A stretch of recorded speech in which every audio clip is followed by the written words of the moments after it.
गहरे जंगल में एक ऐसा इलाका था जहां न तो इंसान जाता था और न ही जानवर लौट कर आता था। कहते हैं वहां एक शैतान भालू रहता है जिसकी सेवा में एक विशाल अजगर रक्षक बनकर हर वक्त उसकी गुफा के बाहर पहरा देता है। पर कोई नहीं जानता कि यह अजगर उसकी रक्षा कर रहा है या कैद कर रहा है। जंगल के उस कोने को मृत गुफा कहा जाता था।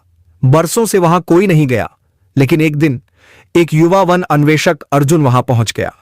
उसका मकसद था इस रहस्य का पर्दाफाश करना कि आखिर उस गुफा में ऐसा क्या है जिससे पूरा जंगल कांपता है।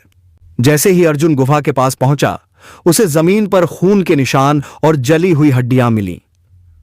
तभी अचानक झाड़ियों में सरसराहट हुई। अर्जुन ने जैसे ही पीछे मुड़कर देखा, उसकी सांसें थम गईं। एक विशाल अजगर लगभग 30 फीट लंबा गुफा के द्वार पर कुंडली मारकर बैठा था, जैसे किसी को अंदर से निकलने से रोक रहा हो। अर्जुन पेड़ों की आड़ लेकर इंतजार करने लगा।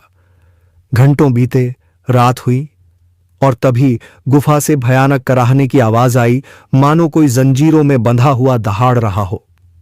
अचानक अजगर ने फुफकारते हुए गुफा की ओर देखा और अपने शरीर को द्वार पर कसकर लपेट लिया। यह रक्षक नहीं, जेलर है, अर्जुन के मन में ख्याल आया। सुबह तक अर्जुन ने जो देखा वो उसकी कल्पना से परे था।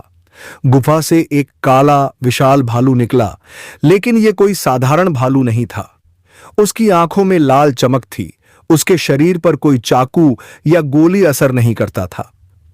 कहते हैं यह भालू पहले इंसान था, एक शिकारी जिसने जंगल के सारे नियम तोड़े थे और अंत में शापित होकर जानवर बन गया। उसे शैतान की आत्मा ने जकड़ लिया और तभी से वो जंगल का आतंक बन गया। जंगल की शक्तियों ने इस शाप को काबू में रखने के लिए अजगर को चुना, जो तंत्र मंत्रों से बंधा हुआ था। उसका एकमात्र काम था भालू को गुफा से बाहर न निकलने देना। लेकिन आज कुछ बदल गया था। भालू ने गुफा से बाहर कदम रखे और अजगर ने उसका रास्ता नहीं रोका। ताले टूट चुके हैं, अर्जुन ने फुसफुसाते हुए खुद से कहा। भालू ने आसमान की ओर देखा और एक भयानक दहाड़ लगाई। जंगल के सभी पक्षी उड़ गए, जानवर भागने लगे।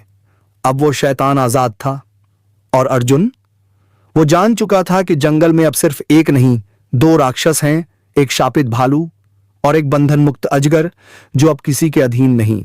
अगर आपको ये मजेदार कहानियां पसंद आई तो इस वीडियो को लाइक कर दीजिए और मेरे चैनल पर और भी ऐसी कहानियां सुनिए।